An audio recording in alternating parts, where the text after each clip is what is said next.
SpongeBob is a show for children. Sure, you can find adult themes in many of the episodes, but when it comes down to its target audience, it's for children. Now, I imagine most of you watching this video, like me, grew up with SpongeBob. I mean, the show will be turning 24 later this year, so it's safe to say the show has been around for a while. Now, SpongeBob has been a really hot spot for conspiracy theories, nostalgia, and many more concepts in recent years on the internet. It seems like one of those shows that always has more to offer in a fun and silly way, or a dark and deeper way. Am I really gonna defile this grave for money? Of course I am! Needless to say, this video faces a common concept: deleted scenes. More specifically, the secret ending of the Krusty Krab Training video. Everybody knows the Krusty Krab Training video. It's one of the most popular episodes ever, and for good reason. Well,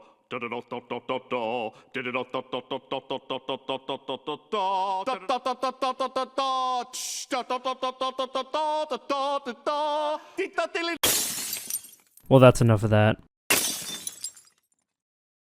While we can look at this episode and have a good laugh, I have to ask, do you remember how this episode ends? At the end of the episode, the narrator is about to reveal the secret formula to SpongeBob when the episode just cuts to black. The secret formula is... Obviously, this is part of the joke. You spend the whole episode building up to the moment where the secret formula is revealed, only for it to be cut prematurely, leaving the answer unknown. Now, while this is the official end of the episode, others, including myself, remember it ending differently.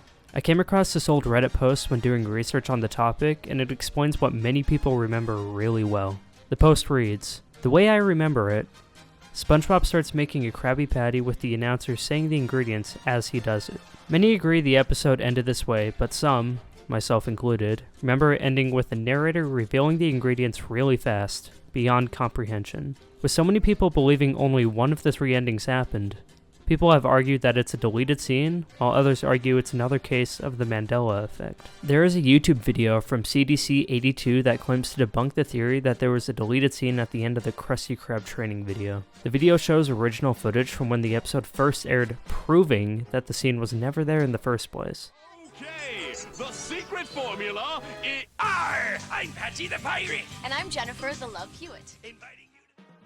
While we don't really know if the footage is real in the first place, I personally choose to believe it. Even with the proof CDC82 has put out, so many people in the comments still claim they don't remember it that way. Many people just choose to accept it as part of the Mandela effect. Except, I think I have another explanation as to why so many people, including myself, remember the ending differently. Infantile amnesia.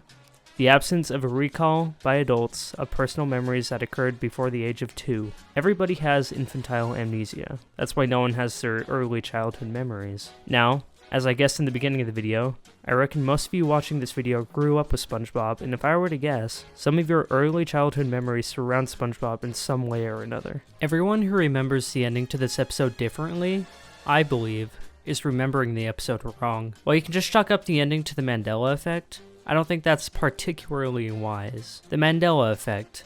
Named after the famous Nelson Mandela, this conspiracy theory is when a large group of people remember something being a certain way, but when people go back to look at it, this changed or is gone in this universe with no reasoning other than it's always been like that. Usually when we think of the Mandela effect, we think of something we remember being one way, only to find out it was never like that in the first place. What's also interesting about the Mandela effect is that in almost every situation, a memory from a long time ago is what's affected. I, personally, choose to believe the Mandela effect is more or less an excuse to discredit what is real based on memories that are so fragile that they were more than likely subject to infantile amnesia. It's kind of like how with nostalgia, we tend to remember things better than the way they actually were. But seriously, the Mandela effect is quite interesting keeping this idea in mind. Is it Kit Kat or Kit-Kat? The Berenstein Bears or the Berenstain Bears? Totinos or Tostinos? Luke, I am your father, or no, I am your father?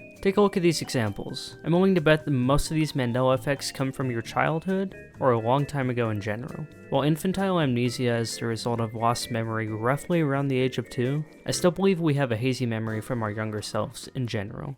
I lost something once. I lost something I couldn't live without. My identity. Or you can say the Mandela effect is a parallel universes colliding. It's more than likely a common fault of the human mind, hence, masses of people remembering the same wrong thing.